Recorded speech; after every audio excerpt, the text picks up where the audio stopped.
I want you to forget the cute Instagram couples you follow. Forget the silly, performative drama on dating apps.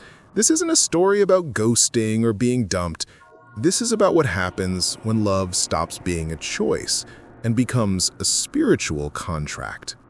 My mom, Abeni, she's a Nigerian woman who married my American dad and raised me here in the suburbs. But she never let me forget where she came from. A few years ago, I pressed her for a real warning about relationships, something that transcended therapists and dating advice. I wanted the old world horror, the kind that sticks to your ribs. She gave me the story of Chinedu and Amara. And trust me, it's not fiction. She told it to me late one night in the kitchen, the air conditioning struggling against the memory of Nigerian heat. She looked at me, dead serious, and said, "A promise sealed by blood is stronger than any paper law here. It is a debt paid by the soul." She started in the 1980s in our village. 2 kids in primary 6, Chinedu and Amara.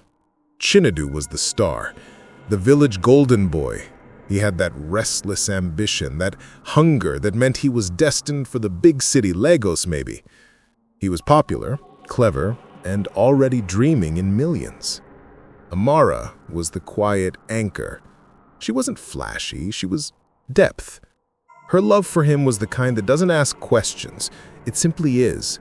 She saw his potential, and she dedicated her entire future to it. They whispered their plans under the shade of the mango trees. He would go, he would succeed, he would come back on a shiny new motorbike, and they would marry. But a verbal promise wasn't enough for Chinedu. He wanted a dramatic seal, something unbreakable. The moment they chose to seal their fate is the part that still gives me chills. It happened behind the primary school, right at dusk, beneath the oldest thing in that village, an Iroko tree. The Iroko isn't just wood, it's a living temple, a meeting place for spirits. You don't make casual oaths there.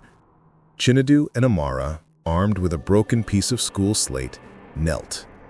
They exchanged the heavy, traditional words, making it clear this wasn't just a promise to a person, it was a contract with the land itself. Chinedu swore, "I bind my destiny to yours. No other woman shall stand beside me until you do." Amara swore, "I bind my spirit to yours. My life ends when I stop waiting for you." Then came the sealing. Chinedu nicked his thumb with the slate, drawing dark blood. Amara did the same, her face pale but resolute. They pressed their wounds together, twisting their hands until the blood mingled, their life essences exchanged and mixed. That smeared blood was then lightly dabbed onto their foreheads. The oath was done. Chinedu ran off to the city, full of hope. Amara walked home full of certainty. The problem? He sealed it with ambition. She sealed it with her soul. My mom told me the years blurred. Chinedu achieved everything he set out to do.